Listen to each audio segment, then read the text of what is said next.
যা সবসময় দেখে এসেছে সেখান থেকে বের হয়ে যখন কিছু একটা করতে পারি সেটাই আমার কাছে মনে হয় চ্যালেঞ্জ।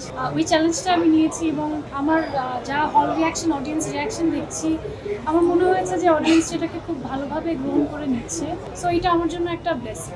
আরেকটা গান আছে যেটা আমি না আরেকজন শিল্পী, সো এটা হয়তো খুব তাড়াতাড়ি রিলিজ হবে। আরেকটা ধামাকা ওয়েট করছে আমাদের ছবিতে, সো ওইটাকে আপনি মোরলেস বলতে পারেন আরেকটা ডান্স নাম্বার। সো আমার কাছে মনে হয়েছে যে যেহেতু ইটস আ ফুল কমার্শিয়াল ছবি, এখানে নাচ গান সব কিছুই থাকা উচিত, অ্যাকশন, তো আমার কাছে মনে হচ্ছে একটা কমপ্লিট প্যাকেজ।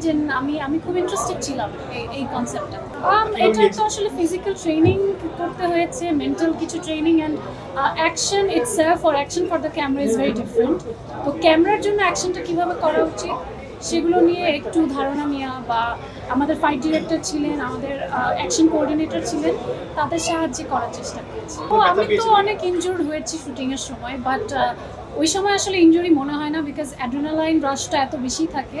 তখন উদ্দেশ্য থাকে যে কিভাবে আসলে সুন্দরভাবে ক্যামেরার সামনে নিজেকে প্রেজেন্ট করা যায়। আপনাদের এই যে মানে কি বলে অকুণ্ঠ সমর্থন এবং যেভাবে আপনারা প্রতিনিয়ত আমাদেরকে এই শুধুমাত্র কাভারেজ না, নানানভাবে মানে মানসিকভাবে আমাদেরকে এই যে আপনারা ইন্সপায়ার করছেন, বিভিন্নভাবে আপনারা দর্শকদের হলে রিয়াকশন দিচ্ছেন, সেগুলো প্রচার করছেন, এইভাবে ভালোবাসা তো ছড়িয়ে যাচ্ছে।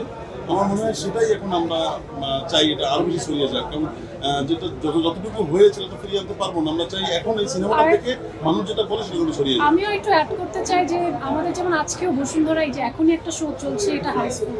তো আপনারা যখনই এদের মানে ওনাদের রিয়াকশনটা ক্যাপচার করবেন, এবং এখন তো সোশ্যাল মিডিয়া, টিভি চ্যানেলের যুগ, সেই রিয়াকশনগুলো দেখে অডিয়েন্স জাজ করতে পারবে ছবিটা দেখা উচিত কি উচিত না।